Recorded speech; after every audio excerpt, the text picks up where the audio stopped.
पाहताय JB TV news. बातमीत सत्यता हीच आमची ओळख।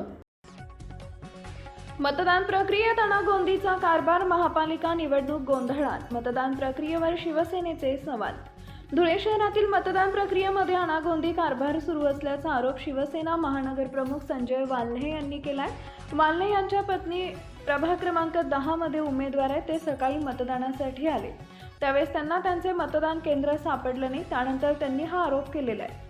निवडणूक आयोगानं भाजपासोबत संगनमत करून मतदारांना हैराण करण्यासाठी अशा पद्धतीची चुकीच्या पद्धतीची मतदान केंद्रांची रचना केल्याचा आरोप संजय वाल्हे यांनी केला आहे। जाणीवपूर्वक मतदारांना मतदान करता येणार नाही यासाठी मतदान केंद्र लांब ठेवल्याचा आक्षेप वाल्हे यांनी घेतलाय।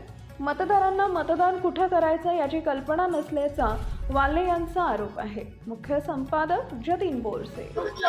धुळे महानगरपालिकेची सार्वत्रिक निवडणूक आज या ठिकाणी संपन्न होत होते, परंतु आज शिवाजी शाळेच्या बूथवर आम्ही या ठिकाणी आलो असता अनागोंदी कारभार या ठिकाणी आम्हाला बघायला मिळालेला आहे। निवडणूक आयोगाकडून अत्यंत चुकीच्या पद्धतीने या ठिकाणी म्हणजे आता 50 वर्षामध्ये आमचा आजूबाजूचा जो परिसर आहे, या परिसराच्या मतदाराला इथून 2 किलोमीटर पुढे कमलाबाई शाळा आहे, त्या ठिकाणी मतदान करायला जावं लागणार आहे। ज्येष्ठ नागरिकांचे सगळ्यांचे हाल होत आहे। माझ्या यादीमध्ये जो खोली क्रमांक 5 होता, इथं आलो तर धक्कादायक बाब आम्हाला या ठिकाणी लक्षात आली की इथं खोली क्रमांक 5च नाहीये। अनुक्रमांक चेक केलं, तिथं आमचं नावच नाहीये। निवडणूक आयोगाने आणि महानगरपालिकेचा गलतान कारभार या ठिकाणी उघडकीस आलेला आहे। आपल्या परिसरातील महत्त्वाच्या बातम्या पाहण्यासाठी आजच आमच्या जेबी टीव्ही न्यूज चॅनलला YouTube वर सबस्क्राईब करा आणि बेल आयकॉन प्रेस करा।